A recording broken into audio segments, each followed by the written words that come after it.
Punjabi radio USA ਸੁਣ ਰਹੇ ਸਾਰੇ ਹੀ ਮਾਨਯੋਗ ਅਤੇ ਸਤਿਕਾਰ ਸਰੋਤਿਆਂ ਨੂੰ ਪਿਆਰ ਸਤਿਕਾਰ ਸਹਿਤ ਨਿੱਘੀ ਜਿਹੀ ਸਤਿ ਸ੍ਰੀ ਅਕਾਲ। ਸਭ ਨੂੰ ਜੀ ਨੂੰ ਆਖਦੇ ਹਾਂ।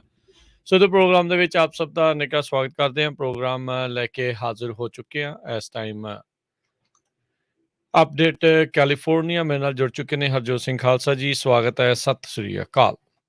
ਸਤਿ ਸ਼੍ਰੀ ਅਕਾਲ, ਧੰਨਵਾਦ ਜੀ ਆਇਆਂ ਨੂੰ। ਪੰਜਾਬੀ ਰੇਡੀਓ USA ਦੇ ਜਿੰਨੇ ਵੀ ਸਰੋਤੇ ਸਾਡੇ ਸਾਰੇ ਹੀ AM ਸਟੇਸ਼ਨ FM ਸਟੇਸ਼ਨ ਘਰਾਂ ਦੇ ਵਿੱਚ ਰੇਡੀਓ ਸੈਟਸ ਦੇ ਰਾਹੀਂ ਟੈਲੀਫੋਨ ਦੇ ਰਾਹੀਂ ਫੇਸਬੁੱਕ YouTube ਤੇ ਲਾਈਵ ਦੇਖ ਰਹੇ ਹੋ ਸੁਣ ਰਹੇ ਹੋ ਸਾਰਿਆਂ ਨੂੰ ਜੀ ਆਇਆਂ ਨੂੰ ਤੇ ਬਹੁਤ ਹੀ ਪਿਆਰ ਤੇ ਸਤਿਕਾਰ ਭਰੀ ਸਤਿ ਸ਼੍ਰੀ ਅਕਾਲ ਸਰੋਤਿਓ। ਅੱਜ ਮਾਰਚ ਦੀ 11 ਤਰੀਕ ਆ, ਦਿਨ ਸ਼ੁੱਕਰਵਾਰ ਆ। ਤੁਹਾਡੇ ਲਈ ਅਪਡੇਟ ਕੈਲੀਫੋਰਨੀਆ ਪ੍ਰੋਗਰਾਮ ਲੈ ਕੇ ਹਾਜ਼ਰ ਹੋਏ ਆ। ਪ੍ਰੋਗਰਾਮ ਸ਼ੁਰੂ ਕਰਨ ਤੋਂ ਪਹਿਲਾਂ ਸਾਡੇ ਅੱਜ ਦੇ ਸਪਾਂਸਰਸ ਉਹਨਾਂ ਦਾ ਧੰਨਵਾਦ। ਖਾਲਸਾ ਇੰਸ਼ੋਰੈਂਸ ਏਜੰਸੀ, ਜਿਨ੍ਹਾਂ ਦੇ ਕੋਲੋਂ ਤੁਸੀਂ ਹਰ ਇੱਕ ਤਰੀਕੇ ਦੀ ਇੰਸ਼ੋਰੈਂਸ ਕਰਵਾ ਸਕਦੇ ਹੋ। ਇੰਸ਼ੋਰੈਂਸ ਬਾਰੇ ਪਤਾ ਕਰਨ ਲਈ ਕਾਲ ਕਰ ਸਕਦੇ ਹੋ ਨੰਬਰ 408-272 2500 4082722500।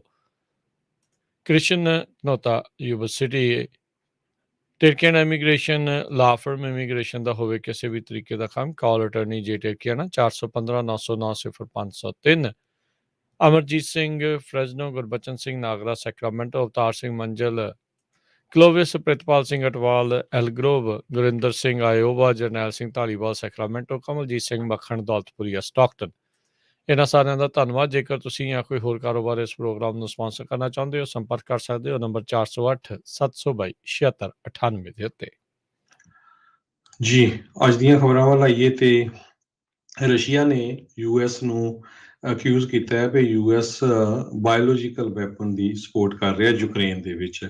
ਆਪਾਂ ਸਵੇਰੇ ਖਬਰ ਸਾਂਝੀ ਕੀਤੀ ਸੀ ਵੀ ਪ੍ਰੈਜ਼ੀਡੈਂਟ ਜੋ ਬਾਈਡਨ ਹੋਣਾ ਨੇ ਧਮਕੀ ਦਿੱਤੀ ਹੈ ਰਸ਼ੀਆ ਦੇ ਪ੍ਰੈਜ਼ੀਡੈਂਟ ਨੂੰ ਵੀ ਜੇ ਕੈਮੀਕਲ ਵੈਪਨ ਯੂਜ਼ ਕੀਤੇ ਤੇ ਉਹਦਾ ਰਿਜ਼ਲਟ ਬੜਾ ਗਲਤ ਹੋਊਗਾ। ਸੋ ਅੱਜ ਉਸ ਨੂੰ ਰਿਬਟਲ ਕਰਦੇ ਹੋਏ ਰਸ਼ੀਆ ਨੇ ਇਹ ਕਿਹਾ ਆ ਵੀ ਅਮਰੀਕਾ ਵਾਲੇ ਯੂਕਰੇਨ ਦੇ ਵਿੱਚ ਬਾਇਓਲੋਜੀਕਲ ਵੈਪਨਸ ਦੀ ਸਪੋਰਟ ਕਰ ਰਹੇ ਹੈਗੇ ਆ।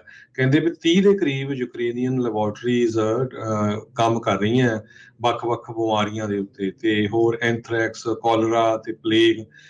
ਇਹ US ਦੀ ਮਿਲਟਰੀ ਉਹਨਾਂ ਨੂੰ ਸਪੋਰਟ ਕਰ ਰਹੀ ਹੈਗੀ। ਇਹ ਫਾਲਸ ਫਲੈਗ ਐਕੁਜ਼ੀਸ਼ਨ ਲਾ ਕੇ ਆਈ ਥਿੰਕ ਜਿਹੜਾ ਪੁਤਿਨ ਆ ਉਹ ਹੋਰ ਹਮਲਾ ਜਿਹੜਾ ਹੈ ਉਸ ਨੂੰ ਸਟਰੋਂਗ ਕਰਨ ਦੀ ਕੋਸ਼ਿਸ਼ ਕਰ ਰਿਹਾ ਆ। ਉਧਰ ਟ੍ਰੇਡ ਦੇ ਉੱਤੇ ਰਿਸਟ੍ਰਿਕਸ਼ਨ ਲਾਉਣ ਦੇ ਕਰਕੇ ਪੁਤਿਨ ਬਹੁਤ ਹੀ ਜ਼ਿਆਦਾ ਤੱਤੇ ਪਾਣੀ ਦੇ ਵਿੱਚ ਇਸ ਟਾਈਮ ਉੱਥੇ ਫਸਿਆ ਪਿਆ ਆ। ਉਸਨੇ ਆਪਣੀ ਫੋਰਨ ਇੰਟੈਲੀਜੈਂਸ ਦਾ ਜਿਹੜਾ ਹੈਡ ਆ ਉਸ ਨੂੰ ਹਾਊਸ ਅਰੈਸਟ ਦੇ ਵਿੱਚ ਪੁਤਿਨ ਨੇ ਰੱਖ ਦਿੱਤਾ। ਕਹਿੰਦੇ ਵੀ ਉਹਦੇ ਕੋਲ ਇਹ ਸੂਚਨਾ ਹੀ ਨਹੀਂ ਸੀਗੀ ਵੀ ਯੂਕਰੇਨ ਵਾਲੇ ਏਡੀ ਵੱਡੀ ਫਾਈਟ ਜਿਹੜੀ ਉਹ ਦੇ ਸਕਣਗੇ। ਬਹੁਤ ਭਾਰੀ ਨੁਕਸਾਨ ਰੂਸ ਦੀ ਫੌਜ ਨੂੰ ਇਸ ਟਾਈਮ ਯੂਕਰੇਨ ਦੇ ਵਿੱਚ ਝੱਲਣਾ ਪੈ ਰਿਹਾ ਆ। ਉਹ ਬਹੁਤ ਸਾਰੇ ਜਿਹੜੇ ਰੂਸੀ ਕਾਲਮ ਆ ਟੈਂਕਾਂ ਦੇ ਆ ਰਹੇ ਆ ਉਹਨਾਂ ਦੇ ਉੱਤੇ ਐਂਬੁਸ਼ ਲੁੱਕ ਕੇ ਜਿਹੜਾ ਆ ਉਹ ਰਾਹ ਦੇ ਵਿੱਚ ਡੱਕ ਕੇ ਇੱਕ ਹਿਸਾਬ ਦੇ ਨਾਲ ਉਹਨਾਂ ਉੱਤੇ ਸਿੱਧੇ ਹਮਲੇ ਜਿਹੜੇ ਉਹ ਕਰ ਰਹੇ ਆ। ਸੋ ਇੱਕ ਤਾਂ ਟ੍ਰੇਡ ਦੇ ਕਰਕੇ ਉਹਨਾਂ ਨੂੰ ਬਹੁਤ ਵੱਡੀ ਪ੍ਰੋਬਲਮ ਆ ਰਹੀ ਆ। ਉਧਰ ਰੂਸ ਦੇ ਰਾਸ਼ਟਰਪਤੀ ਨੇ ਇਹ ਧਮਕੀ ਦਿੱਤੀ ਆ ਵੀ ਉਹ ਬਹੁਤ ਸਾਰੀਆਂ ਜਿਹੜੀਆਂ ਅਮਰੀਕਨ ਕੰਪਨੀਜ਼ ਆ ਛੱਡ ਕੇ ਜਾ ਰਹੀਆਂ, ਜਿਹੜੀਆਂ ਇਸ ਟਾਈਮ 300 ਤੋਂ ਵੱਧ ਕਹਿੰਦੇ ਕੰਪਨੀਜ਼ ਹੋ ਗਈਆਂ ਜਿਨ੍ਹਾਂ ਨੇ ਵਪਾਰ ਕਰਨ ਤੋਂ ਇਨਕਾਰ ਕਰ ਦਿੱਤੀ ਆ ਰੂਸ ਦੇ ਵਿੱਚ। ਉਹਨਾਂ ਦੇ ਐਸੈਟਸ ਸੀਜ਼ ਕਰ ਸਕਦਾ ਆ ਜਾਂ ਫਰੀਜ਼ ਜਿਹੜਾ ਆ ਉਹਨਾਂ ਨੂੰ ਕਰ ਸਕਦਾ ਹੈਗਾ ਆ। ਸੋ ਇਹ ਹੁਣ ਦੇਖੋ ਕੀ ਹੁੰਦਾ ਆ। ਉਧਰ ਰਾਸ਼ਟਰਪਤੀ ਬਾਈਡਨ ਨੇ ਹੁਣੇ ਅੱਜ ਫਿਰ ਇੱਕ ਵਾਰੀ ਇਹ ਕਲੀਅਰ ਕਰ ਦਿੱਤਾ, ਕਹਿੰਦੇ ਉੱਦਾਂ ਤਾਂ ਸਾਡਾ ਫੌਜੀ ਕੋਈ ਵੀ ਉੱਥੇ ਜਾ ਕੇ ਨਹੀਂ ਲੜੂਗਾ, ਪਰ ਨਾਟੋ ਦੇ ਮੁਲਕ ਦੇ ਉੱਤੇ ਜੇ ਉਹਨਾਂ ਨੇ 1 ਇੰਚ ਤੇ ਵੀ ਹਮਲਾ ਕੀਤਾ ਤੇ ਅਸੀਂ ਹਰ ਇੱਕ ਚੀਜ਼ ਨੂੰ ਡਿਫੈਂਡ ਕਰਨ ਦੇ ਲਈ ਸਿੱਧੀ ਕਨਫਰੰਟੇਸ਼ਨ ਦੇ ਲਈ ਵੀ ਫਿਰ ਤਿਆਰ ਹੈਗੇ ਆ। ਕਹਿੰਦੇ ਵੀ ਯੂਕਰੇਨ ਦੇ ਵਿੱਚ ਰੂਸ ਦੇ ਨਾਲ ਅਮਰੀਕਾ ਜਿਹੜਾ ਉਹ ਨਹੀਂ ਲੜੂਗਾ, ਪਰ ਨਾਟੋ ਦੇ ਕਿਸੇ ਮੁਲਕ ਦੇ ਨਾਲ ਹੋਇਆ ਤਾਂ ਫਿਰ ਅਸੀਂ ਜਿਹੜੇ ਆ ਉਹ ਪਿੱਛੇ ਨਹੀਂ ਹੋਵਾਂਗੇ। ਜੀ ਸਵੇਰੇ ਆਪਾਂ ਖਬਰ ਸਾਂਝੀ ਕੀਤੀ ਸੀ ਕਿ US ਨੇ ਮੋਸਟ ਫੇਵਰਡ ਨੇਸ਼ਨ ਤੋਂ ਰਸ਼ੀਆ ਨੂੰ ਹਟਾ ਲਿਆ ਆ। ਸਿਰਫ ਹੁਣ 3 ਮੁਲਕ ਦੁਨੀਆ ਦੇ ਵਿੱਚ ਹੈਗੇ ਆ ਜਿਹੜੇ ਅਮਰੀਕਾ ਦੀ ਆਪਾਂ ਕਹਿ ਸਕਦੇ ਨਾਲ ਗੁੱਡ ਰਿਲੇਸ਼ਨ ਨਹੀਂ ਹੈਗੇ। ਨਾਟ ਫੇਵਰਡ ਨੇਸ਼ਨਸ ਹੈਗੀਆਂ ਆ ਕਿਊਬਾ, ਕੋਰੀਆ ਤੇ ਨਾਓ ਰਸ਼ੀਆ। ਤੇ ਇਸ ਤੋਂ ਬਾਅਦ ਅਮਰੀਕਾ ਤੋਂ ਬਾਅਦ ਹੋਰ ਮੁਲਕਾਂ ਨੇ ਵੀ ਮੋਸਟ ਫੇਵਰਡ ਨੇਸ਼ਨ ਤੋਂ ਪਾਸਾ ਪੱਟ ਲਿਆ, ਖਾਸ ਕਰਕੇ ਯੂਰਪੀਅਨ ਯੂਨੀਅਨ ਦੇ ਕਈ ਮੁਲਕ ਉੱਥੋਂ ਜਿਹੜੀਆਂ ਖਬਰਾਂ ਆ ਰਹੀਆਂ ਹੈਗੀਆਂ। ਜੀ ਅੱਜ ਆਪਾਂ ਜਿੱਦਾਂ ਸਵੇਰੇ ਦੱਸ ਰਹੇ ਸੀਗੇ ਵੀ ਇਹਨਾਂ ਦੇ ਜਿਹੜਾ ਬਹੁਤ ਵੱਡਾ ਕਾਫਲਾ ਤੁਰਿਆ ਆਉਂਦਾ ਸੀ ਫੌਜੀ ਕਾਫਲਾ ਕੀਵ ਦੇ ਵੱਲ, ਉਹ ਜਿਹੜਾ ਖੁਰਦ-ਬੁਰਦ ਜਿਹਾ ਹੋ ਗਿਆ ਆ। ਪਰ ਹੁਣ ਕਹਿੰਦੇ ਆ ਵੀ ਉਹ ਰੀਗਰੁੱਪ ਕਰ ਰਹੇ ਆ। ਨਵੀਆਂ ਮਿਲੀਆਂ ਜਾਣਕਾਰੀਆਂ ਦੇ ਮੁਤਾਬਕ, ਨਵੀਂ ਇੰਟੈਲੀਜੈਂਸ ਦੇ ਮੁਤਾਬਕ ਕਹਿ ਰਹੇ ਆ ਵੀ 10 ਮੀਲ ਦੂਰ ਰਹਿ ਗਏ ਨੇ ਜਿਹੜੇ ਰੂਸੀ ਫੌਜੀ, ਕੀਵ ਜਿਹੜੀ ਰਾਜਧਾਨੀ ਹੈਗੀ ਆ ਯੂਕਰੇਨ ਦੀ, ਉਸ ਨਾਲੋਂ। ਯੂਕਰੇਨ ਦੇ ਰਾਸ਼ਟਰਪਤੀ ਨੇ ਅੱਜ ਇੱਕ ਵਾਰੀ ਫੇਰ ਇੱਕ ਵੀਡੀਓ ਮੈਸੇਜ ਜਾਰੀ ਕੀਤਾ। ਉਸ ਦੇ ਵਿੱਚ ਉਹਨਾਂ ਨੇ ਇਹ ਦਾਅਵਾ ਕੀਤਾ ਵੀ ਇਸ ਯੁੱਧ ਦੇ ਵਿੱਚ ਟਰਨਿੰਗ ਪੁਆਇੰਟ ਆ ਗਿਆ ਆ ਤੇ ਅਸੀਂ ਜਿੱਤ ਵੱਲ ਨੂੰ ਜਿਹੜਾ ਉਹ ਵੱਧ ਰਹੇ ਹੈਗੇ ਆ। ਸੋ ਪਤਾ ਨਹੀਂ ਆ ਵੀ ਹੁਣ ਕੀ ਜਿਹੜੀ ਸਥਿਤੀ ਆ ਐਕਚੁਅਲ ਦੇ ਵਿੱਚ ਜਿਹੜੀ ਉਹ ਬਣੂਗੀ, ਪਰ ਰੂਸੀ 에ਅਰ ਸਟ੍ਰਾਈਕਸ ਆ ਉਸ ਦੇ ਉੱਤੇ ਕਹਿੰਦੇ ਵੀ ਹੁਣ ਨਵੇਂ ਸ਼ਹਿਰ ਜਿਹੜੇ ਆ ਉਹ ਆ ਰਹੇ ਨੇ। ਲੁਟਸਕ ਤੇ ਇਵਾਨੋ ਫ੍ਰੈਂਕਵਿਸਕ, ਇਹਨਾਂ ਸ਼ਹਿਰਾਂ ਦੇ ਉੱਤੇ ਵੀ ਰੂਸੀ 에ਅਰ ਸਟ੍ਰਾਈਕਸ ਆ ਉਹ ਕੀਤੀਆਂ ਗਈਆਂ ਹੈਗੀਆਂ। ਜ਼ੈਲੈਂਸਕੀ ਦੇ ਨਾਲ ਅੱਜ ਰਾਸ਼ਟਰਪਤੀ ਬਾਈਡਨ ਦੀ 49 ਮਿੰਟ ਦੀ ਜਿਹੜੀ ਫੋਨ ਕਾਲ ਆ ਉਹ ਹੋਈ ਆ। ਉਹਨਾਂ ਨੇ ਜਿਹੜੇ ਉਸ ਦੇ ਵਿੱਚ ਜਿਸ ਤਰੀਕੇ ਦੇ ਨਾਲ ਰੂਸ ਨੂੰ ਹੋਰ ਪਨਿਸ਼ ਕੀਤਾ ਜਾ ਸਕਦਾ ਆ, ਉਸ ਦੇ ਬਾਰੇ ਜਿਹੜੀ ਉਹ ਚਰਚਾ ਕੀਤੀ ਆ। ਹੁਣ ਜਿਹੜਾ ਹਰਜੋਤ ਸਿੰਘ ਜੀ ਇਹ ਦੇਖਿਆ ਗਿਆ ਆ ਵੀ ਜਿਹੜੀਆਂ ਨੈਗੋਸੀਏਸ਼ਨ ਦੀ ਗੱਲਬਾਤ ਕਰ ਰਹੀ ਆ, ਉਸ ਦੇ ਵਿੱਚ ਯੂਕਰੇਨ ਕਿਤੇ ਨਾ ਕਿਤੇ ਆਪਣਾ ਨਾਟੋ ਦੇ ਵਿੱਚ ਦਾਅਵਾ ਆ ਉਸ ਨੂੰ ਹੌਲੀ ਹੌਲੀ ਪਿੱਛੇ ਕਰ ਰਿਹਾ ਆ, ਉਸ ਦੇ ਉੱਤੇ ਬਹੁਤਾ ਭਾਰ ਨਹੀਂ ਪਾ ਰਿਹਾ। ਯੂਕਰੇਨ ਵੀ ਇਹ ਸਮਝਦਾ ਹੈ ਵੀ ਰੂਸ ਬਹੁਤ ਵੱਡਾ ਮੁਲਕ ਆ, ਚਾਹੇ ਆਪਾਂ ਹੁਣ ਹਾਲ ਦੀ ਘੜੀ ਉਸ ਨੂੰ ਰੋਕ ਕੇ ਰੱਖਿਆ ਆ, ਮੇ ਵੀ ਜੇ ਲੰਮਾ ਸਮਾਂ ਯੁੱਧ ਚੱਲਦਾ ਹੈ ਤੇ ਉਹਨਾਂ ਦੇ ਲਈ ਇਹ ਜ਼ਿਆਦਾ ਨੁਕਸਾਨਦੇਹ ਸਾਬਤ ਹੋ ਸਕਦਾ ਆ। ਸੋ ਇਸ ਲਈ ਨਾਟੋ ਦੇ ਮੁਲਕ ਬਣਨ ਦੇ ਲਈ, ਮੈਂਬਰ ਬਣਨ ਦੇ ਲਈ ਉਹ ਆਪਣੇ ਦਾਅਵੇ ਨੂੰ ਠੰਡੇ ਬਸਤੇ ਦੇ ਵਿੱਚ ਪਾਉਣ ਬਾਰੇ ਵੀ ਸੋਚ ਰਿਹਾ ਹੈਗਾ ਆ। ਲੰਮਾ ਸਮਾਂ ਜੇ ਯੁੱਧ ਚੱਲਦਾ ਆ ਤਾਂ ਜਿਹੜਾ ਯੂਕਰੇਨ ਵਾਕਿਆ ਹੀ ਰੂਸ ਦਾ ਸਾਹਮਣਾ ਕਰਨਾ ਉਸ ਦੇ ਲਈ ਮੁਸ਼ਕਲ ਹੋਵੇਗਾ। ਸੋ ਦੇਖੋ ਅੱਗੇ ਕੀ ਬਣਦਾ ਹੈ। ਉਧਰ ਜਿਹੜੀ ਨਿਊਕਲੀਅਰ ਫੈਸਿਲਿਟੀ ਹੈਗੀ ਆ ਉਸ ਦੇ ਉੱਤੇ ਰੂਸੀ ਕਾਬਜ਼ ਨੇ ਅੱਜ ਖਾਰਕੀਵ ਦੀ ਇੱਕ ਨਿਊਕਲੀਅਰ ਲੈਬ ਦੇ ਉੱਤੇ ਵੀ ਕਹਿੰਦੇ ਆ ਵੀ ਸ਼ੈਲਿੰਗ ਉਹ ਹੋਈ ਆ। ਉਸ ਇੰਸਟੀਚਿਊਟ ਦੇ ਡਾਇਰੈਕਟਰ ਨੇ ਦੱਸਿਆ ਆ 37 ਨਿਊਕਲੀਅਰ ਫਿਊਲ ਸੈਲਸ ਇਸ ਦੀ ਕੋਰ ਫੈਸਿਲਿਟੀ ਦੇ ਵਿੱਚ ਕਹਿੰਦੇ ਆ ਉਹ ਲੋਡ ਕੀਤੇ ਗਏ ਆ, ਪਰ ਉਹਨਾਂ ਨੇ ਇਹ ਕਿਹਾ ਆ ਵੀ ਸ਼ੈਲਿੰਗ ਹੋਣ ਦੇ ਬਾਵਜੂਦ ਜਿਹੜੀ ਲੈਬ ਆ ਉਹ ਡੈਮੇਜ ਨਹੀਂ ਹੋਈ ਹੈਗੀ। ਸੋ ਇਹ ਵੀ ਇੱਕ ਖਤਰਾ ਹਰਜੋਤ ਸਿੰਘ ਜੀ ਵੱਖਰੇ ਤੌਰ ਦਾ ਬਣਿਆ ਹੋਇਆ ਆ ਵੀ ਜਿੱਦਾਂ ਚਰਨੋਬਲ ਸੀ ਤੇ ਇੱਕ ਹੋਰ ਨਿਊਕਲੀਅਰ ਪਾਵਰ ਪਲਾਂਟ ਸੀਗਾ, ਉਸ ਦੇ ਉੱਤੇ ਵੀ ਰੂਸ ਦੀਆਂ ਫੌਜਾਂ ਦੁਆਰਾ ਹਮਲੇ ਕੀਤੇ ਜਾ ਰਹੇ ਆ। ਜੀ, ਅਗਲੀ ਖਬਰ ਕੈਲੀਫੋਰਨੀਆ ਤੋਂ ਆ। ਮਾਰਚ 13 ਨੂੰ ਕਲੌਕ ਇੱਕ ਵਾਰੀ ਫੇਰ ਚੇਂਜ ਹੋਣੇ ਆ ਤੇ ਲੋਕ ਕੈਲੀਫੋਰਨੀਆ ਦੇ ਬੜੇ ਹੈਰਾਨ ਆ ਵੀ ਅਸੀਂ ਤਾਂ 2018 ਦੇ ਵਿੱਚ ਪ੍ਰੋਪੋਜੀਸ਼ਨ 7 ਪਾਸ ਵੀ ਕਰ ਦਿੱਤੀ ਸੀ ਵੀ ਇਹ ਟਾਈਮ ਚੇਂਜ ਨਹੀਂ ਹੋਣਾ ਚਾਹੀਦਾ 1 ਘੰਟੇ ਦਾ, ਪਰ ਹੋਇਆ ਕਿ ਪ੍ਰੋਪੋਜੀਸ਼ਨ 'ਚ ਪਾਸ ਹੋ ਗਿਆ, ਪਰ ਉਸ ਤੋਂ ਬਾਅਦ ਇਹ ਬਿੱਲ ਕਾਂਗਰਸ ਕੋ ਜਾਣਾ ਸੀ, ਕੈਲੀਫੋਰਨੀਆ ਦੀ ਅਸੈਂਬਲੀ ਕੋ ਤੇ ਕਾਂਗਰਸ ਕੋ, ਤੇ ਕਾਂਗਰਸ ਜਿਹੜੀ ਆ ਕੈਲੀਫੋਰਨੀਆ ਦੀ ਉਹ ਸੁੱਤੀ ਰਹੀ, ਉਹਨਾਂ ਨੇ ਕੋਈ ਐਕਸ਼ਨ ਨਹੀਂ ਲਿਆ। ਸੋ ਉਹਦੇ ਨਾਲ ਕੀ ਹੋਇਆ ਵੀ ਇਹ ਜਿਹੜਾ DST ਬਿੱਲ, ਜਿਸ ਇਸ ਦਾ ਨਾਮ ਆ ਟਾਈਮ ਦਾ, ਉਹ ਇੱਕ ਤਰ੍ਹਾਂ ਦੇ ਨਾਲ ਕਹਿੰਦੇ ਮਰ ਹੀ ਗਿਆ, ਉਹ ਡਾਈ ਡਾਊਨ ਹੋ ਗਿਆ। ਸੋ ਮਾਰਚ 13 ਨੂੰ ਬਿਲਕੁਲ ਫੇਰ ਇੱਕ ਵਾਰੀ ਤੁਹਾਨੂੰ ਘੰਟਾ ਜਿਹੜਾ ਆ ਉਹ ਇੱਕ ਚੇਂਜ ਕਰਨਾ ਪਊਗਾ, ਕਿਉਂਕਿ ਜਿਸ ਤਰ੍ਹਾਂ ਆਪਾਂ ਹਰ ਸਾਲ ਕਰਦੇ ਆਨੀ ਹੈਗੇ ਆ। ਇਹ ਇੱਕ ਇਹਦੇ ਬਾਰੇ ਕਈ ਲੋਕ ਬਲੇਮ ਕਰਦੇ ਆ, ਪਹਿਲੇ ਪ੍ਰੈਜ਼ੀਡੈਂਟ ਨੂੰ ਵੀ ਕਰਦੇ ਆ ਵੀ ਇਹ ਉਸ ਟਾਈਮ ਦੇ ਉੱਤੇ ਬੈਂਜਾਮਿਨ ਫਰੈਂਕਲਿਨ ਨੇ ਕਿਉਂ ਇਸ ਤਰ੍ਹਾਂ ਟਾਈਮ ਚੇਂਜ ਕੀਤਾ। ਕਈ ਕਹਿੰਦੇ ਵੀ ਕਿਸਾਨਾਂ ਕਰਕੇ ਸੀਗਾ, ਫਾਰਮਰਸ ਕਰਕੇ ਟਾਈਮ ਚੇਂਜ ਕਰਦੇ ਸੀਗੇ। ਕੋ ਵੱਖ-ਵੱਖ ਮਿੱਥ ਹੈਗੀਆਂ, ਪਰ ਕੈਲੀਫੋਰਨੀਆ ਦੇ ਲੋਕਾਂ ਨੇ ਜ਼ੋਰ ਬਹੁਤ ਲਾਇਆ ਤੇ ਬਿੱਲ ਪਾਸ ਵੀ ਹੋ ਗਿਆ ਸੀ, ਪਰ ਸਾਈਨ ਨਹੀਂ ਹੋਇਆ ਬਾਅਦ ਦੇ ਵਿੱਚ।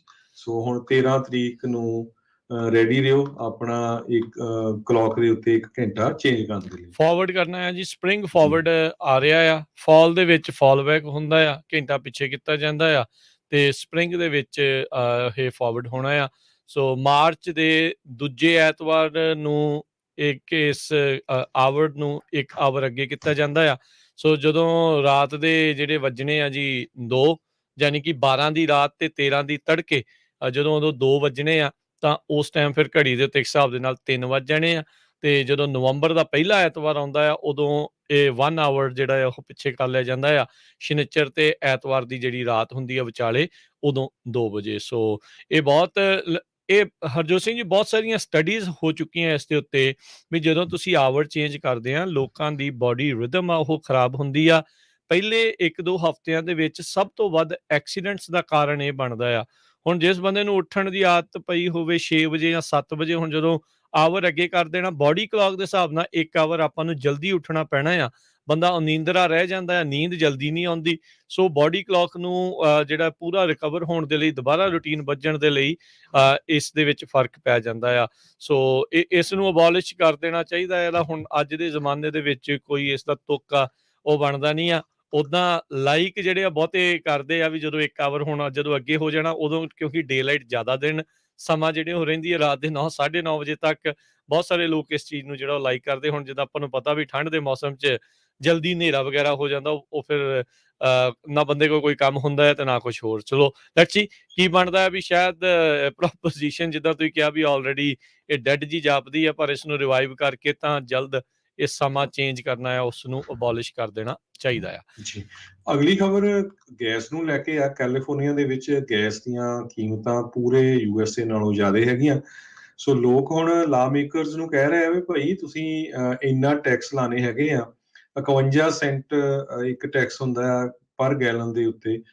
ਟੈਕਸ ਤਾਂ ਬਹੁਤ ਜ਼ਿਆਦਾ ਆ, ਵੱਖ-ਵੱਖ ਟੈਕਸ ਆ। ਉਹ ਹੁਣ ਬਹੁਤ ਸਾਰੇ ਜਿਹੜੇ MLAs ਆ, ਆਪਾਂ ਜਿਹੜੇ ਸੈਨੇਟ ਦੇ ਵਿੱਚ ਜਾਂ ਅਸੈਂਬਲੀ ਦੇ ਵਿੱਚ, ਉਹ ਇਹ ਕਹਿ ਰਹੇ ਆ ਵੀ ਤੁਸੀਂ ਉਸ ਟੈਕਸ ਨੂੰ ਘਟਾਓ ਜਾਂ ਉਸ ਟੈਕਸ ਨੂੰ ਉਨਾ ਚਿਰ ਬੰਦ ਕਰੋ ਜਿੰਨਾ ਚਿਰ ਜਿਹੜੀ ਗੈਸ ਆ ਉਹ ਬਹੁਤ ਮਹਿੰਗੀ ਹੈਗੀ ਆ। ਪਰ ਹਜੇ ਤੱਕ ਕੋਈ ਡਿਸੀਜਨ ਨਹੀਂ ਲੈ ਰਿਹਾ ਗਵਰਨਰ ਵੀ ਸਾਡਾ। ਤੇ ਦੂਸਰੇ ਪਾਸੇ ਜਿਹੜੀਆਂ ਕੰਪਨੀਜ਼ ਆ ਜਿਸ ਤਰ੍ਹਾਂ ਊਬਰ ਆ, ਉਹਨਾਂ ਨੇ ਆਲਰੇਡੀ ਫਿਊਲ ਚਾਰਜ ਐਡ ਕਰਨਾ ਸ਼ੁਰੂ ਕਰ ਦਿੱਤਾ ਆ। ਤੇ USA ਦੇ ਵਿੱਚ ਵੀ ਤੇ ਕੈਨੇਡਾ ਦੇ ਵਿੱਚ ਵੀ ਕਹਿੰਦੇ ਪਈ ਊਬਰ ਦੇ ਰਾਈਡਰਸ ਨੂੰ 45 ਸੈਂਟ ਤੋਂ ਲੈ ਕੇ 55 ਸੈਂਟ ਪਰ ਟ੍ਰਿਪ ਹੋਰ ਪੈਸੇ ਐਡ ਕਰ ਦਿੱਤੇ ਆ ਗੈਸ ਪ੍ਰਾਈਸ ਦੇ ਲਈ। ਊਬਰ ਈਟਸ ਦੇ ਡਿਲੀਵਰੀਜ਼ ਦੇ ਲਈ ਵੀ 35 ਸੈਂਟ ਤੋਂ ਲੈ ਕੇ 45 ਸੈਂਟ ਐਡ ਕਰ ਦਿੱਤੇ ਆ। ਤੇ ਸਰਚਾਰਜ ਕਹਿੰਦੇ ਬੇਸਡ ਅਪਨ ਟ੍ਰਿਪ ਹੋਊਗਾ, ਡਿਸਟੈਂਸ ਕਿੰਨਾ ਕੁ ਹੈਗਾ ਉਹਦੇ ਹਿਸਾਬ ਦੇ ਨਾਲ। ਨਿਊਯਾਰਕ ਦੇ ਵਿੱਚ ਆਲਰੇਡੀ 5.3% ਜਿਹੜਾ ਟੋਟਲ ਕੀਮਤ ਹੁੰਦੀ ਆ ਜਿੱਥੇ ਵੀ ਤੁਸੀਂ ਜਾਣਾ ਪ੍ਰਾਈਸ, ਉਹਦੇ ਉੱਤੇ ਉਹ ਟੈਕਸ ਲਾਇਆ ਜਾਂਦਾ ਹੈਗਾ। ਸੋ ਊਬਰ ਵਾਲੇ ਆਪਣੇ ਡਰਾਈਵਰਸ ਨੂੰ ਇਹ ਕਹਿ ਰਹੇ ਆ ਵੀ ਭਾਈ ਤੁਸੀਂ ਆਪਣੀਆਂ ਕਾਰਾਂ ਜਿਹੜੀਆਂ ਇਲੈਕਟ੍ਰਿਕ ਲੈ ਲਓ, ਇਲੈਕਟ੍ਰਿਕ ਵਹੀਕਲ ਯੂਜ਼ ਕਰੋ। ਤੇ ਜੇ ਤੁਸੀਂ ਇਲੈਕਟ੍ਰਿਕ ਵਹੀਕਲ ਯੂਜ਼ ਕਰੋਗੇ ਤੇ $4000 ਹਰ ਸਾਲ ਤੁਸੀਂ ਬਚਾ ਸਕਦੇ ਹੈਗੇ। ਇਸੇ ਨਾਲ ਸੰਬੰਧਿਤ ਗੱਲ ਦੇ ਵਿੱਚ ਦੱਸ ਜਾਈਏ, ਕਹਿੰਦੇ ਓਪੈਕ ਵਾਲੇ, ਬਹਿਰੀਨ ਵਾਲੇ ਜਿਹੜੇ ਤੇਲ ਕੱਢਦੇ ਨੇ ਉਹ ਮੁਲਕ, ਉਹ ਬੜੇ ਚਿੰਤਤ ਆ। ਕਹਿੰਦੇ ਵੀ ਜੇ ਪ੍ਰਾਈਸਿਸ ਵੱਧ ਰਹੇ ਤਾਂ ਬਹੁਤ ਸਾਰੇ ਲੋਕਾਂ ਨੇ ਇਲੈਕਟ੍ਰਿਕ ਗੱਡੀਆਂ ਵੱਲ ਨੂੰ ਜਿਹੜਾ ਉਹ ਮੂਵ ਹੋ ਜਾਣਾ ਇਵੈਂਚੁਅਲੀ। ਹੁਣ ਜਿਹੜੀ ਕੀਤੀ ਵੱਧ ਕੀਮਤ ਦੇ ਉੱਤੇ ਕਮਾਈ ਜਿਹੜੀ ਆ ਉਹ ਲੰਮਾ ਚਿਰ ਅਸੀਂ ਸਰਵਾਈਵ ਨਹੀਂ ਕਰ ਸਕਾਂਗੇ। ਸੋ ਕਹਿੰਦੇ ਵੀ ਵੀ ਆਉਣ ਵਾਲੇ ਦਿਨਾਂ ਦੇ ਵਿੱਚ ਕੁਛ ਰਾਹਤ ਆ ਇਹਨਾਂ ਪ੍ਰਾਈਸਿਸ ਤੋਂ ਜਿਹੜੀ ਉਹ ਮਿਲ ਸਕਦੀ ਆ। ਇਹ ਹੋ ਜਾਵੇ ਤਾਂ ਬਹੁਤ ਚੰਗੀ ਗੱਲ ਆ। ਉਧਰ ਇੱਕ ਨਵਾਂ ਬਿੱਲ ਲਿਆਉਣ ਦੀ ਕੋਸ਼ਿਸ਼ ਕੀਤੀ ਜਾ ਰਹੀ ਆ, ਜਿਸ ਦੇ ਨਾਲ ਕਹਿੰਦੇ ਵੀ ਆਇਲ ਰਿਫਾਈਨਰੀਜ਼ ਆ ਉਹਨਾਂ ਦੀਆਂ ਕਿਤਾਬਾਂ ਖੋਲੀਆਂ ਜਾਣਗੀਆਂ। ਆਰਥਿਕ ਤੌਰ ਦੇ ਉੱਤੇ ਜਿਹੜੀਆਂ ਉਹਨਾਂ ਦੀਆਂ ਬੁੱਕਸ ਆ ਉਹਨਾਂ ਨੂੰ ਓਪਨ ਕੀਤਾ ਜਾਊਗਾ ਵੀ ਭਾਈ ਕੋਈ ਹੈ ਚਾਰਾ ਵੀ ਇਹ ਜਿਹੜੇ ਹਾਈ ਫਿਊਲ ਕਾਸਟ ਹੈਗੇ ਆ ਉਹਨਾਂ ਨੂੰ ਘਟਾਇਆ ਜਾ ਸਕੇ। ਇਸ ਮੌਕੇ ਕੈਲੀਫੋਰਨੀਆ ਦੇ ਵਿੱਚ ਐਵਰੇਜ ਗੈਸ ਪ੍ਰਾਈਸ $5.70 ਤੱਕ ਜਿਹੜੀ ਉਹ ਪਹੁੰਚ ਚੁੱਕੀ ਆ। ਬਹੁਤ ਸਾਰੇ ਕੰਜ਼ਿਊਮਰ ਐਡਵੋਕੇਟਸ ਆ ਇਹ ਡਿਮਾਂਡ ਕਰ ਰਹੇ, ਮੰਗ ਕਰ ਰਹੇ ਆ ਵੀ ਆਇਲ ਰਿਫਾਈਨਰੀਜ਼ ਆਪਣੀਆਂ ਕਿਤਾਬਾਂ ਖੋਲਣ ਤਾਂ ਪਤਾ ਲੱਗੇ ਐਕਚੁਅਲ 'ਚ ਕੌਣ ਕਿੰਨਾ ਇਸ ਦੇ ਵਿੱਚੋਂ ਪ੍ਰੋਫਿਟ ਲੈ ਰਿਹਾ ਹੈਗਾ ਆ। ਸੋ ਇਸੇ ਦੇ ਨਾਲ ਹੀ ਜੇ ਜੁੜੀ ਹੋਈ ਮੈਂ ਹੋਰ ਗੱਲ ਕਰਦਾ ਜਾਵਾਂ, ਇਹ ਆਪਣੇ ਇੱਕ ਪੰਜਾਬੀ ਜਿਹੜਾ ਆ ਗੈਸ ਸਟੇਸ਼ਨ ਓਨਰ ਆ, ਉਹਨਾਂ ਨੇ ਐਰੀਜ਼ੋਨਾ ਦੇ ਵਿੱਚ ਆਪਣੀ ਗੈਸ ਦੀ ਪ੍ਰਾਈਸ ਆ ਆਮ ਦੇ ਨਾਲੋਂ 10 ਸੈਂਟ ਜਿਹੜੀ ਉਹ ਘੱਟ ਰੱਖੀ ਹੈਗੀ ਆ, ਤਾਂ ਜੋ ਲੋਕਾਂ ਨੂੰ ਇਹ ਜਿਹੜੀ ਅੱਗ ਵਰਦੀ ਹੋਈ ਫਿਊਲ ਪ੍ਰਾਈਸ ਆ ਉਸ ਤੋਂ ਥੋੜੀ ਰਾਹਤ ਉਹ ਲੱਗੇ। ਕਹਿੰਦੇ ਵੀ ਇਹ ਗੈਸ ਸਟੇਸ਼ਨ ਉੱਥੇ 20th ਸਟਰੀਟ ਤੇ ਆਸਬਨ ਰੋਡ ਦੇ ਉੱਤੇ ਹੈਗੇ ਆ। ਸਿੰਘ ਹੁਣਾਂ ਦਾ ਜਿਹੜਾ ਗੈਸ ਸਟੇਸ਼ਨ ਆ ਜਿਹੜਾ ਆ ਉਹ 10 ਸੈਂਟ ਪਰਚੇਜ਼ ਪ੍ਰਾਈਸ ਤੋਂ ਘੱਟ ਦੇ ਉੱਤੇ ਜਿਹੜਾ ਉਹ ਵੇਚ ਰਹੇ ਹੈਗੇ। ਕਹਿੰਦੇ 2007 ਦੇ ਵਿੱਚ ਇਹਨਾਂ ਨੇ ਇਸ ਨੂੰ ਖਰੀਦਿਆ ਸੀਗਾ। ਇਹ ਫੀਨਿਕਸ ਐਰੀਜ਼ੋਨਾ ਦੇ ਇੱਕ ਗੈਸ ਸਟੇਸ਼ਨ ਦੀ ਜਿਹੜੀ ਆਪਾਂ ਗੱਲ ਕਰ ਰਹੇ ਹਾਂ। ਸੋ ਇਸ ਟਾਈਮ ਉਹ ਬਹੁਤ ਚਰਚਾ ਦੇ ਵਿੱਚ ਜਿਹੜੇ ਉਹ ਸਿੰਘ ਸਾਹਿਬ ਆਏ ਹੋਏ ਆ ਵੀ ਉਹ ਕਿਸ ਤਰੀਕੇ ਦੇ ਨਾਲ ਦੇਖੋ ਵੀ ਇਸ ਵਰਦੀ ਦੇ ਵਿੱਚ ਲੋਕਾਂ ਦਾ ਘੱਟ ਪ੍ਰਾਈਸ ਦੇ ਉੱਤੇ ਕਰ ਰਹੇ ਆ। ਜਿਹੜੇ ਮੈਂ ਬਿੱਲ ਦੀ ਗੱਲ ਕਰ ਰਿਹਾ ਸੀ, state senator Ben Allen Santa Monica ਦੇ ਡੈਮੋਕ੍ਰੇਟ ਹੈਗੇ ਆ। SB 1322 ਦੇ ਵਿੱਚ ਇਹ ਚਾਹੁੰਦੇ ਨੇ ਵੀ ਸਾਰੀਆਂ ਆਇਲ ਰਿਫਾਈਨਰੀਜ਼ ਆ ਆਪਣੇ ਐਵਰੇਜ ਪ੍ਰਾਈਸ ਉਹਨਾਂ ਨੂੰ ਕਿੰਨਾ ਪੈ ਰਿਹਾ ਹੈ ਜਿਹੜਾ ਕਰੂਡ ਆਇਲ ਦਾ ਉਹ ਖਰੀਦ ਰਹੇ ਆ ਤੇ ਪ੍ਰੋਫਿਟ ਮਾਰਜਨਸ ਕੀ ਆ ਉਸ ਦੇ ਬਾਰੇ ਪਤਾ ਲੱਗੇ ਹਰ ਮਹੀਨੇ, ਤਾਂ ਜੋ ਲੋਕਾਂ ਨੂੰ ਪਤਾ ਲੱਗੇ ਵੀ ਇਹ ਜਿਹੜੀ ਵਾਰ ਪ੍ਰੋਫਿਟੀਅਰਿੰਗ ਤੇ ਨਹੀਂ ਜਿਹੜੀ ਕਰ ਰਹੀ ਪ੍ਰਾਈਸ ਗੌਜਿੰਗ ਤੇ ਕਰਕੇ ਤੇ ਨਹੀਂ ਲੋਕਾਂ ਨੂੰ ਛਿੱਲੀ ਜਾ ਰਹੇ। ਜੀ, ਅਗਲੀ ਖਬਰ ਟਾਰਗੇਟ ਦੇ ਸੰਬੰਧ ਦੇ ਵਿੱਚ ਹੈ। ਟਾਰਗੇਟ ਸਟੋਰਸ ਨੂੰ $5 ਮਿਲੀਅਨ ਪੇ ਕਰਨਾ ਪਿਆ ਕਿਉਂਕਿ ਉਹਨਾਂ ਨੇ ਕਸਟਮਰਸ ਨੂੰ ਬਹੁਤ ਜ਼ਿਆਦਾ ਪੈਸੇ ਚਾਰਜ ਕੀਤੇ ਹੈਗੇ। ਇਹ ਸੈਟਲਮੈਂਟ ਜਿਹੜੀ ਹੋਈ ਹੈਗੀ ਆ, ਸਿਵਲ ਲਾ ਇਨਫੋਰਸਮੈਂਟ ਕੰਪਲੇਨ ਹੋਈ ਸੀ ਓਵਰ ਚਾਰਜਿੰਗ ਦਾ ਕਸਟਮਰਸ। ਕੁਛ ਗਰੁੱਪ ਜਿਹੜੇ ਆ ਡਿਸਟ੍ਰਿਕਟ ਅਟਾਰਨੀਜ਼ ਪੂਰੇ ਨਾਰਦਰਨ ਕੈਲੀਫੋਰਨੀਆ ਦੇ ਵਿੱਚ, ਉਹਨਾਂ ਨੇ ਟਾਰਗੇਟ ਦੇ ਉੱਤੇ ਇਹ ਲਾਸੂਟ ਫਾਈਲ ਕੀਤਾ ਸੀ ਵੀ ਇਲੀਗਲੀ ਕਸਟਮਰਸ ਨੂੰ ਜਾਣਬੁੱਝ ਕੇ ਜੋ ਐਡਵਰਟਾਈਜ਼ ਕੀਤੀ ਗਈ ਸੀ ਚੀਜ਼ਾਂ, ਉਹਨਾਂ ਨਾਲੋਂ ਜ਼ਿਆਦਾ ਪ੍ਰਾਈਸਾਂ ਚਾਰਜ ਕੀਤੀਆਂ ਆ। ਸੋ ਕੱਲ ਕੰਪਨੀ ਨੇ $53,72,681 ਦੇ ਕੇ ਇਹ ਸੈਟਲਮੈਂਟ ਕਰ ਲਈ ਹੈਗੀ ਆ। ਜਿਹੜੇ ਐਕਸ਼ਨ ਫਾਈਲ ਕੀਤੇ ਗਏ ਸੀ ਸਨੋਮਾ ਕਾਉਂਟੀ ਦੀ ਸੁਪੀਰੀਅਰ ਕੋਰਟ ਦੇ ਵਿੱਚ, ਡਿਸਟ੍ਰਿਕਟ ਅਟਾਰਨੀ ਸੀਗੇ Alameda County, Marin, Contra Costa, Santa Cruz, Ventura ਤੇ ਸੈਨ ਡਿਏਗੋ ਤੋਂ। ਸੋ ਇਹਦੇ ਸਟੇਟਮੈਂਟ ਟਾਰਗੇਟ ਆਫੀਸ਼ੀਅਲਸ ਨੇ ਇਹ ਕਿਹਾ ਵੀ ਅਸੀਂ ਆਪਣੇ ਕਸਟਮਰ ਦੀ ਬੜੀ ਵੈਲਿਊ ਰੱਖਦੇ ਹੈਗੇ ਆ ਤੇ ਸਹੀ ਆਪਾਂ ਪ੍ਰਾਈਸ ਰੱਖਦੇ ਆ, ਪਰ ਹੁਣ ਹਿਸਾਬ ਲਾ ਲਓ ਵੀ $5 ਮਿਲੀਅਨ ਦੇ ਕੇ ਤਾਂ ਇਹਨਾਂ ਨੇ ਹੁਣ ਸੈਟਲਮੈਂਟ ਕੀਤੀ। ਇਹਦਾ ਮਤਲਬ ਇਹ ਕਰਦੇ ਤਾਂ ਸੀਗੇ ਗਲਤੀ, ਇਸੇ ਲਈ ਸੈਟਲਮੈਂਟ ਕੀਤੀ ਹੈ ਨਾ। ਬਿਲਕੁਲ ਬਿਲਕੁਲ ਹਰਜੋਤ ਸਿੰਘ ਜੀ। ਅਗਲੀ ਗੱਲ ਕਰੀਏ, ਕੈਲੀਫੋਰਨੀਆ ਦੇ ਇੱਕ ਪੁਰਾਣੇ ਕਨਵੈਨਸ਼ਨ ਸੈਂਟਰ ਦੀ ਕੰਧ ਦੇ ਵਿੱਚੋਂ ਬੋਡੀ ਪਾਰਟਸ ਜਿਹੜੇ ਉਹ ਲੱਭੇ ਆ, ਡਿਕੇਇੰਗ ਬੋਡੀ ਪਾਰਟਸ। ਓਕਲੈਂਡ ਦੀ ਪੁਲਿਸ ਨੇ ਅੱਜ ਇਹ ਦੱਸਿਆ ਆ। ਕਹਿੰਦੇ ਵੀ ਕੁਝ ਕੰਟਰੈਕਟਰ ਵਰਕਰਸ ਆ ਉੱਥੇ ਕੰਮ ਕਰ ਰਹੇ ਸੀ ਇਸ ਕਨਵੈਨਸ਼ਨ ਸੈਂਟਰ ਦੀ ਉੱਤੇ, ਤੇ ਉਦੋਂ ਜਦ ਉਹਨਾਂ ਨੇ ਕੰਧ ਖੋਲੀ ਤਾਂ ਉਹਨਾਂ ਨੂੰ ਇਸ ਦੇ ਵਿੱਚੋਂ ਕਿਸੇ ਪੀੜਤ ਦੇ ਜਿਹੜੇ ਬੋਡੀ ਪਾਰਟਸ ਆ ਉਹ ਲੱਭੇ ਆ, ਡਰਾਈ ਵਾਲ ਦੇ ਪਿੱਛੇ 2 ਕੰਕਰੀਟ ਪਿਲਰਸ ਦੇ ਦਰਮਿਆਨ। ਸੋ ਕਹਿੰਦੇ ਵੀ ਇਹ ਹੁਣ ਇੱਕ ਨਵੀਂ ਜਾਂਚ ਦਾ ਵਿਸ਼ਾ ਜਿਹੜਾ ਉਹ ਬਣਿਆ ਆ। ਅਥਾਰਟੀਜ਼ ਮੰਨਦੀਆਂ ਵੀ 3 ਤੋਂ 5 ਸਾਲ ਦਾ ਸਮਾਂ ਹੋ ਗਿਆ ਹੋਊਗਾ ਇਸ ਲਾਸ਼ ਨੂੰ, ਇਹਨਾਂ ਬੋਡੀ ਪਾਰਟਸ ਨੂੰ ਇਸ ਦੇ ਵਿੱਚ ਲੁਕਾ ਕੇ ਜਿਹੜਾ ਉਹ ਰੱਖੇ ਨੂੰ। ਸੋ ਇਹ ਹੁਣ ਦੇਖਣਾ ਪਊਗਾ ਵੀ ਪਹਿਲਾਂ ਹੁਣ ਸ਼ਨਾਖਤ ਹੋਊਗੀ ਵੀ ਹੈ ਕੀ ਆ ਤੇ ਕਿਸ ਦੀ ਲਾਸ਼ ਹੈਗੀ ਆ ਤੇ ਕਿੱਦਾਂ। ਇਹ ਕਾਈਜ਼ਰ ਕਨਵੈਨਸ਼ਨ ਸੈਂਟਰ ਸੀਗਾ 1914 ਦੇ ਵਿੱਚ, ਇਸ ਨੇ ਆਪਣੇ ਦਰਵਾਜ਼ੇ ਖੋਲ੍ਹੇ ਸੀਗੇ ਤੇ ਮਿਡ 2000s ਦੇ ਵਿੱਚ ਬੰਦ ਹੋ ਗਿਆ ਸੀਗਾ। ਉਦੋਂ ਰਾਈਜ਼ਿੰਗ ਆਪਰੇਟਿੰਗ ਕਾਸਟ ਸੀਗੇ ਤੇ 2015 ਦੇ ਵਿੱਚ ਇੱਕ ਨਵਾਂ ਕੰਟਰੈਕਟ ਆਰਟਨ ਡਿਵੈਲਪਮੈਂਟ ਦੇ ਨਾਲ ਹੋਇਆ ਸੀਗਾ ਵੀ ਇਸ ਨੂੰ ਕਮਰਸ਼ੀਅਲ ਪਰਪਸ ਜਾਂ ਪਰਫਾਰਮਿੰਗ ਆਰਟ ਦੇ ਲਈ ਵਰਤਿਆ ਜਾਊਗਾ। ਤੇ ਹੁਣ ਇਸ ਦੇ ਉੱਤੇ ਕੰਮ ਚੱਲ ਰਿਹਾ ਸੀ ਜਦ ਇਸ ਦੇ ਵਿੱਚੋਂ ਇਹ ਇੱਕ ਪੁਰਾਣੀ ਲਾਸ਼ ਡਰਾਈਵਾਲ ਦੇ ਪਿੱਛੋਂ ਲੱਭੀ ਆ। ਜੀ, ਕੈਲੀਫੋਰਨੀਆ ਦੇ ਵਿੱਚ ਡਰਾਊਟ ਇਸ ਟਾਈਮ ਬਹੁਤ ਬੁਰੀ ਤਰ੍ਹਾਂ ਜਿਹੜਾ ਕੈਲੀਫੋਰਨੀਆ ਨੂੰ ਪ੍ਰਭਾਵਿਤ ਕਰ ਰਿਹਾ ਆ। ਸਟੇਟ ਤੇ ਲੋਕਲ ਲੀਡਰਸ ਆਪਣੇ ਆਪਣੇ ਵਸਿੰਦਿਆਂ ਨੂੰ, ਆਪਣੇ ਆਪਣੇ ਰੈਜ਼ੀਡੈਂਟਸ ਨੂੰ ਰਿਕੁਐਸਟ ਕਰ ਰਹੇ ਆ ਵੀ ਭਾਈ ਪਾਣੀ ਨੂੰ ਕੰਜ਼ਰਵ ਕਰੋ, ਪਾਣੀ ਘੱਟ ਵਰਤੋ। ਸੈਕਰਾਮੈਂਟੋ ਦੇ ਜਿਹੜੇ ਮੇਅਰ ਆ ਉਹਨਾਂ ਨੇ ਵੀ ਇਹ ਕਿਹਾ ਆ ਸਿਟੀ ਆਫ ਸੈਕਰਾਮੈਂਟੋ ਦੇ ਵੀ ਤੁਸੀਂ ਜਿਹੜਾ ਘੱਟੋ ਘੱਟ 15% ਵੋਲੰਟੀਅਰਲੀ ਕੱਟ ਕਰੋ। ਤੇ ਸਿਟੀ ਆਫ ਸੈਕਰਾਮੈਂਟੋ $1500 ਤੱਕ ਹੋਮ ਓਨਰਸ ਨੂੰ ਪੈਸੇ ਵੀ ਦੇ ਰਹੀ ਆ ਜੇ ਤੁਸੀਂ ਆਪਣਾ ਲਾਨ ਟਰਫ ਦੇ ਵਿੱਚ ਕਨਵਰਟ ਕਰੋਗੇ। ਜਨਵਰੀ, ਫਰਵਰੀ ਤੇ ਮਾਰਚ ਮਹੀਨਾ ਲਗਭਗ ਸੁੱਕਾ ਹੀ ਰਿਹਾ ਕੈਲੀਫੋਰਨੀਆ ਦੇ ਵਿੱਚ। ਸੋ ਇਸ ਕਰਕੇ ਸਾਰੇ ਲੋਕ ਇਨਕਲੂਡਿੰਗ ਲੀਡਰਸ ਬਹੁਤ ਜ਼ਿਆਦਾ ਫਿਕਰਮੰਦ ਆ ਵੀ ਆਉਣ ਵਾਲੇ ਮਹੀਨਿਆਂ ਦੇ ਵਿੱਚ ਕੀ ਹੋਊਗਾ। ਜਿਹੜੇ ਆਫੀਸ਼ੀਅਲਸ ਆ ਉਹਨਾਂ ਨੇ ਇਹ ਕਿਹਾ ਆ ਵੀ ਜੋ ਆਪਾਂ ਪਾਣੀ ਦਿੰਦੇ ਆ ਜਾਰਡਸ ਦੇ ਵਿੱਚ ਉਸ ਨੂੰ ਘੱਟ ਵਰਤੋ, ਬਰੂਮ ਜਾਂ ਲੀਫ ਬਲੋਅਰ ਕਲੀਨ ਅਪ ਕਰਨ ਦੇ ਲਈ ਵਰਤੋ, ਨਾ ਕਿ ਪਾਣੀ ਨੂੰ ਵਰਤੋ। ਆਪਣੇ ਯਾਰਡ ਨੂੰ ਰੀਇਮੈਜਿਨ ਕਰੋ ਵਾਟਰ ਵਾਈਜ਼, ਸਪ੍ਰਿੰਕਲਰ ਹੈਡਸ ਤੇ ਕੋਈ ਲੀਕ ਆ ਉਹਨਾਂ ਨੂੰ ਫਿਕਸ ਕਰੋ, ਲਾਨ ਮੋਰ ਬਲੇਡਸ ਨੂੰ ਇੰਚਸ ਕਨਵਰਟ ਕਰੋ, ਯੂਜ਼ ਮਲਚ। ਵਾਟਰ ਜਿਹੜਾ ਪਾਣੀ ਆ ਸਵੇਰੇ ਤੇ ਸ਼ਾਮ, ਰਾਤ ਨੂੰ ਦਿਓ ਜੇ ਦੇਣਾ ਹੀ ਹੈਗਾ ਆ, ਦਿਨ ਨੂੰ ਨਾ ਦਿਓ। ਡ੍ਰਿਪ ਇਰੀਗੇਸ਼ਨ ਸਿਸਟਮ ਲਾਓ। ਤੇ ਇਹ ਕਹਿੰਦੇ ਵੀ ਇਸ ਟਾਈਮ ਅਸੀਂ ਬਹੁਤ ਕ੍ਰਿਟੀਕਲ ਮੂਮੈਂਟ ਦੇ ਵਿੱਚ ਹੈਗੇ ਆ ਕੈਲੀਫੋਰਨੀਆ ਦੇ ਵਿੱਚ। ਜੀ, ਸੋ ਬਿਲਕੁਲ ਧਿਆਨ ਜਿਹੜਾ ਹੈ ਸਭ ਨੂੰ ਰੱਖਣਾ ਚਾਹੀਦਾ। ਡੇਵਿਸ ਦਾ ਹਾਈ ਸਕੂਲ ਅੱਜ ਉਹ ਖਾਲੀ ਕਰਵਾਉਣਾ ਪਿਆ, ਇਵੈਕੂਏਟ ਕਰਵਾਉਣਾ ਪਿਆ ਜਦ ਇੱਕ ਖਿਡੌਣਾ ਜਿਹੜਾ ਦੇਖਣ ਨੂੰ ਗ੍ਰਨੇਡ ਵਰਗਾ ਲੱਗਦਾ ਸੀਗਾ ਉਸ ਨੂੰ ਦੇਖ ਕੇ ਸਾਰੇ ਜਾਣੇ ਜਿਹੜੇ ਉਹ ਘਬਰਾ ਗਏ। ਇੱਕ ਵਿਦਿਆਰਥੀ ਨੇ ਇਹ ਗ੍ਰਨੇਡ ਵਰਗੀ ਦਿਖਣ ਵਾਲੀ ਜਿਹੜੀ ਚੀਜ਼ ਆ ਉਹ ਕਿਸੇ ਦੇ ਬੈਕਪੈਕ ਦੇ ਵਿੱਚ ਬਾਰੇ ਦੱਸਿਆ। ਤਕਰੀਬਨ 1:30 ਵਜੇ ਦੁਪਹਿਰ ਦੀ ਜਿਹੜੀ ਗੱਲ ਆ। ਉਸ ਤੋਂ ਬਾਅਦ 'ਚ ਡੇਵਿਸ ਪੁਲਿਸ ਡਿਪਾਰਟਮੈਂਟ ਨੂੰ ਇਤਲਾਹ ਕੀਤੀ ਗਈ ਤੇ ਉਸ ਤੋਂ ਬਾਅਦ ਤੁਰੰਤ ਹੀ ਇਸ ਨੂੰ ਲੋਕਡਾਊਨ ਦੇ ਵਿੱਚ ਸਕੂਲ ਨੂੰ ਕਰ ਦਿੱਤਾ ਗਿਆ ਤੇ ਲੋਕਾਂ ਨੂੰ ਬੱਚਿਆਂ ਨੂੰ ਜਿਹੜਾ ਹੈ ਉੱਥੋਂ ਕੱਢਿਆ ਗਿਆ। ਫਿਰ ਤਕਰੀਬਨ 4:30 ਵਜੇ ਤੱਕ ਇਹ ਲੋਕਡਾਊਨ ਰਿਹਾ। ਜਦ ਕਈ ਮਲਟੀਪਲ ਏਜੰਸੀਜ਼ ਕਹਿੰਦੇ ਆ ਸਕੂਲ ਦੇ ਵਿੱਚ ਕਈ ਘੰਟਿਆਂ ਤੱਕ ਰਹੀਆਂ, ਉਹਨਾਂ ਨੇ ਇਨਵੈਸਟੀਗੇਸ਼ਨ ਕੀਤੀ ਤਾਂ ਇਹ ਪਤਾ ਲੱਗਾ ਵੀ ਇਹ ਗ੍ਰਨੇਡ ਨਹੀਂ ਸੀਗਾ, ਇੱਕ ਖਿਡੌਣਾ ਹੀ ਸੀ ਜਿਹੜਾ ਸਿਰਫ ਦੇਖਣ ਨੂੰ ਗ੍ਰਨੇਡ ਵਰਗਾ ਲੱਗ ਰਿਹਾ ਸੀ। ਜੀ, ਜੇ ਘਰਾਂ ਦੀ ਮਾਰਕੀਟ ਦੀ ਗੱਲ ਕਰਦੇ ਜਾਈਏ ਰਾਜਕਰਨਵੀਰ ਸਿੰਘ ਜੀ, ਕੈਲੀਫੋਰਨੀਆ ਦੇ ਵਿੱਚ ਘਰਾਂ ਦੀ ਡਿਮਾਂਡ ਬਹੁਤ ਜ਼ਿਆਦਾ ਵੱਧ ਗਈ ਆ। ਕਹਿੰਦੇ 25 ਲੱਖ ਘਰ ਸੰਨ 2030 ਤੱਕ ਨਵੇਂ ਚਾਹੀਦੇ ਆ ਕੈਲੀਫੋਰਨੀਆ ਦੇ ਵਿੱਚ, ਜੇ ਸਾਰਾ ਕੁਝ ਕੰਟਰੋਲ 'ਚ ਕਰਨਾ ਆ।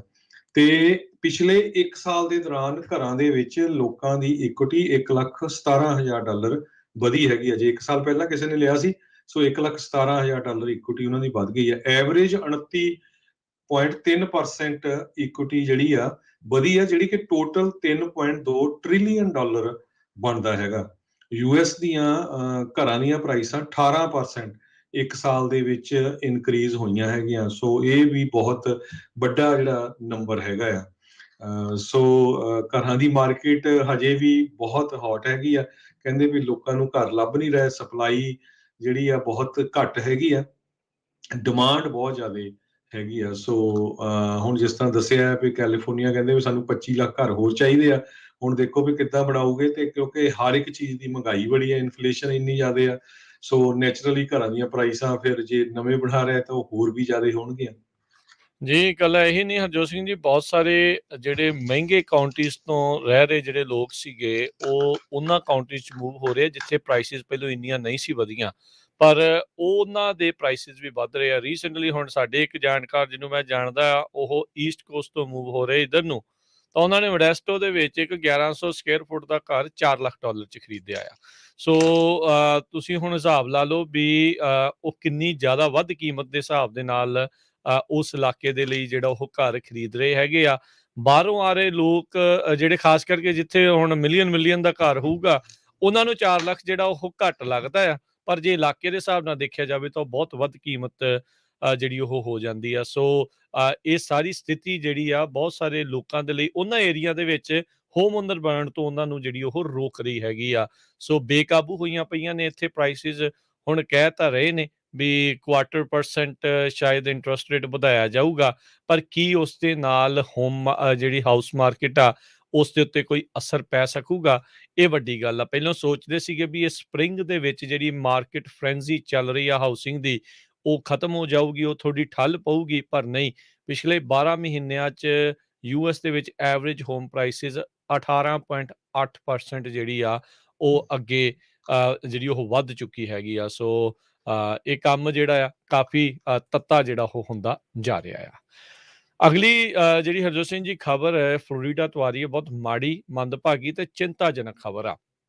ਵਿਲਟਨ ਮੈਨਰਜ਼ ਕਰਕੇ ਇਲਾਕਾ ਹੈ ਫਲੋਰੀਡਾ ਦੇ ਵਿੱਚ। ਸਪਰਿੰਗ ਬ੍ਰੇਕ ਕਿਉਂਕਿ ਹੁਣ ਆ ਰਹੀ ਆ, ਕਈ ਥਾਵਾਂ ਤੇ ਉੱਤੇ ਆਲਰੇਡੀ ਹੋ ਚੁੱਕੀ ਹੈ। ਜਿਹੜੇ ਕਾਲਜ ਸਟੂਡੈਂਟਸ ਆ ਸਪਰਿੰਗ ਬ੍ਰੇਕ ਕਰਨ ਦੇ ਲਈ ਅਜਿਹੇ ਸ਼ਹਿਰਾਂ ਦੇ ਵਿੱਚ ਜਿਹੜੇ ਉਹ ਜਾਂਦੇ ਆ ਇੰਜੋਏ ਕਰਨ ਦੇ ਲਈ।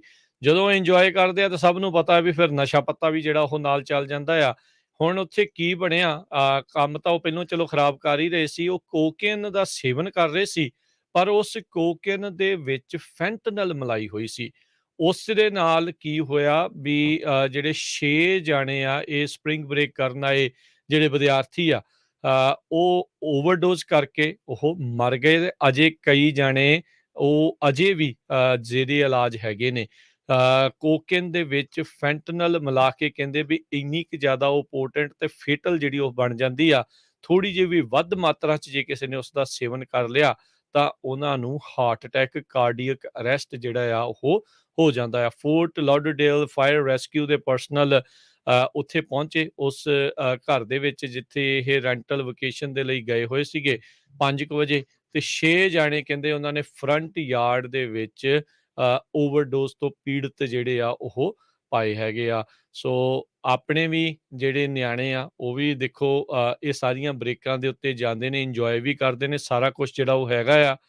ਪਰ ਭਾਈ ਧਿਆਨ ਰੱਖਣ ਦੀ ਜ਼ਰੂਰਤ ਆ। ਹੁਣ ਜਦੋਂ ਅੱਖਾਂ ਤੋਂ ਓਹਲੇ ਆ, ਕੀ ਕਰਦੇ ਆ ਕੀ ਨਹੀਂ ਕਰਦੇ, ਉਹ ਤਾਂ ਆਪਾਂ ਹਰ ਇੱਕ ਚੀਜ਼ ਦੇ ਉੱਤੇ ਕਾਬੂ ਕਰਨਾ ਜਿਹੜਾ ਉਹ ਨਾਮੁਮਕਿਨ ਆ। ਅਜਿਹੀਆਂ ਚੀਜ਼ਾਂ ਉਪਲਬਧ ਨੇ, ਮਿਲਦੀਆਂ ਨੇ। ਇਹ ਬਹੁਤ ਜ਼ਿਆਦਾ ਖਤਰਨਾਕ ਜਿਹੜੀ ਸਥਿਤੀ ਆ ਉਹ ਬਣੀ ਪਈ ਆ। ਅੱਜ ਇਹ ਫਲੋਰੀਡਾ 'ਚ ਹੋਇਆ, ਕੱਲ੍ਹ ਨੂੰ ਕੈਲੀਫੋਰਨੀਆ ਦੇ ਕਿਸੇ ਹਿੱਸੇ ਦੇ ਵਿੱਚ ਇੱਦਾਂ ਦੀ ਖਬਰ ਜਿਹੜੀ ਉਹ ਆ ਸਕਦੀ ਆ। 99 ਕੋਰੀਡੋਰ ਦੇ ਵਿੱਚ ਫੈਂਟਨਲ ਬਹੁਤ ਵੱਡੀ ਮਾਤਰਾ ਦੇ ਵਿੱਚ ਇਸ ਟਾਈਮ ਉਸ ਦੀ ਜਿਹੜੀ ਸਮਗਲਿੰਗ ਕਹਿ ਲਓ, ਉਸ ਦੀ ਖਰੀਦੋ ਫਰੋਖਤ ਜਿਹੜੀ ਆ ਉਹ ਚੱਲ ਰਹੀ ਆ ਇਲੀਗਲ ਤਰੀਕਿਆਂ ਦੇ ਨਾਲ। ਪੁਲਿਸ ਵਾਹ ਲਾ ਰਹੀ ਆ, ਪਰ ਕਾਬੂ ਕਰਨ ਦੇ ਵਿੱਚ ਨਾਕਾਮਯਾਬ ਹੋ ਰਹੀ ਆ। ਥੋੜ੍ਹੇ ਦਿਨ ਪਹਿਲਾਂ ਹੀ IAT ਦੇ ਵਿੱਚ 1 ਲੱਖ ਗੋਲੀ ਇੱਦਾਂ ਦੀ ਜਿਹੜੀ ਉਹ ਫੜੀ ਗਈ ਸੀ। ਰੋਜ਼ਾਨਾ ਹੀ ਜਿਹੜੇ ਮਿਲੀਅਨਸ ਆਫ ਡਾਲਰ ਦੀ ਇੱਦਾਂ ਦੀਆਂ ਚੀਜ਼ਾਂ ਪੂਰੇ ਮੁਲਕ ਭਰ ਦੇ ਵਿੱਚ ਫੜ ਹੁੰਦੀਆਂ ਆ, ਪਰ ਇਹ ਕੰਮ ਬੇਕਾਬੂ ਜਿਹੜਾ ਹੁੰਦਾ ਜਾ ਰਿਹਾ ਆ। ਪੈਂਡੈਮਿਕ ਦੇ ਵਿੱਚੋਂ ਨਿਕਲੇ ਆ ਤੇ ਇਹ ਜਿਹੜਾ ਐਪੀਡੈਮਿਕ ਆ ਨਸ਼ੇ ਦਾ, ਖਾਸ ਕਰਕੇ ਫੈਂਟਨਲ, ਇਹ ਸਾਰੀਆਂ ਚੀਜ਼ਾਂ ਦਾ, ਇਸ ਦੇ ਵਿੱਚ ਅਮਰੀਕਾ ਦੀ ਨੌਜਵਾਨੀ ਜਿਹੜੀ ਉਹ ਘਿਰਦੀ ਜਾ ਰਹੀ ਹੈਗੀ। ਜੀ ਸੋ ਸਾਡਾ ਖਬਰਾਂ ਦਾ ਸਮਾਂ ਵੀ ਸਮਾਪਤੀ ਵਾਲਾ, ਤੇ ਜੇ ਕੁਛ ਇਕਨੋਮੀ ਦੀ, ਸਟਾਕ ਮਾਰਕੀਟ ਦੀ ਗੱਲ ਕਰਦੇ ਜਾਈਏ, ਇਸ ਵਾਰੀ ਇਹ ਹਫਤਾ ਫਿਰ ਰੈਡ ਚ ਗਿਆ। ਅੱਜ ਸਟਾਕ ਮਾਰਕੀਟ 200 ਤੋਂ ਵੱਧ ਪੁਆਇੰਟ ਡਾਊਨ ਗਈ ਹੈ। 5ਵਾਂ ਹਫਤਾ ਹੋ ਗਿਆ ਜੀ ਲਗਾਤਾਰ ਡਾਓ ਜੋਨਸ ਆ ਉਹ ਲਾਸਿਸ ਦੇ ਵਿੱਚ ਚੱਲ ਰਿਹਾ ਹੈਗਾ। 5 ਹਫਤੇ ਲਗਾਤਾਰ ਮਾਰਕੀਟ ਥੱਲੇ ਨੂੰ ਜਿਹੜੀ ਉਹ ਗਈ ਆ। ਡਾਓ ਜੋਨਸ ਅੱਜ 230 ਪੁਆਇੰਟ ਗਿਰ ਕੇ 32,944 ਤੇ ਬੰਦ ਹੋਇਆ। S&P ਦੇ ਵਿੱਚ 55 ਪੁਆਇੰਟ ਦੀ ਗਿਰਾਵਟ ਤੋਂ ਬਾਅਦ 4204 ਪੁਆਇੰਟ ਤੇ ਬੰਦ ਹੋਇਆ। ਨੈਸਡੈਕ 200 ਤੇ 86 ਪੁਆਇੰਟ ਗਿਰ ਕੇ 12,000 ਤੇ 844 ਦੇ ਉੱਤੇ ਬੰਦ ਹੋਇਆ। ਸੋਨੇ ਦਾ ਭਾਅ $1992 ਪ੍ਰਤੀ ਆਉਂਸ। ਕੱਚੇ ਤੇਲ ਦੀ ਕੀਮਤ $109 ਪ੍ਰਤੀ ਬੈਰਲ ਜਿਹੜੀ ਆ ਉਹ ਚੱਲ ਰਹੀ ਆ। US ਦੀ ਜਿਹੜੀ 10 ਈਅਰ ਯੀਲਡ ਆ 1.998% ਦੇ ਉੱਤੇ, ਤਕਰੀਬਨ 2% ਤੇ ਕ੍ਰਿਪਟੋ ਕਰੰਸੀਜ਼ 'ਚ ਬਿਟਕੋਇਨ ਉਹ 39,217 ਦੇ ਬਰਾਬਰ ਚੱਲ ਰਿਹਾ ਹੈ। $1 ਦੀ ਕੀਮਤ ਇੰਡੀਆ ਦੇ 76 ਰੁਪਏ ਤੇ 76 ਪੈਸੇ ਦੇ ਬਰਾਬਰ ਰਹੀ ਆ। $1 ਦੀ ਕੀਮਤ ਕੈਨੇਡਾ ਦੇ $1 ਤੇ 27 ਸੈਂਟ ਦੇ ਬਰਾਬਰ ਰਹੀ ਆ। $1 ਦੀ ਕੀਮਤ ਰਸ਼ੀਆ ਦੇ 128 ਰੂਬਲ ਦੇ ਬਰਾਬਰ ਰਹੀ ਹੈਗੀ ਆ। ਇੱਥੇ ਹੀ ਸਾਡੇ ਅੱਜ ਦੇ ਪ੍ਰੋਗਰਾਮ ਦੀ ਉਹ ਹੁਣ ਸਮਾਪਤੀ ਆ। ਮੇਰੇ ਰਾਜਕਮਬੀਰ ਸਿੰਘ ਵੱਲੋਂ ਤੇ ਹਰਜੋਤ ਸਿੰਘ ਵੱਲੋਂ ਤੁਹਾਨੂੰ ਸਾਰਿਆਂ ਨੂੰ ਪਿਆਰ ਸਤਿਕਾਰ ਸਹਿ ਨਿੱਘੀ ਜਿਹੀ ਸਤਿ ਸ੍ਰੀ ਅਕਾਲ। ਜਿਹਦੇ ਵਾਸਤੇ ਰਹੋ, ਹੱਸਦੇ ਖੇਲਦੇ ਰਹੋ ਤੇ ਸੁਣਦੇ ਰਹੋ ਜੀ ਪੰਜਾਬੀ ਰੇਡੀਓ USA।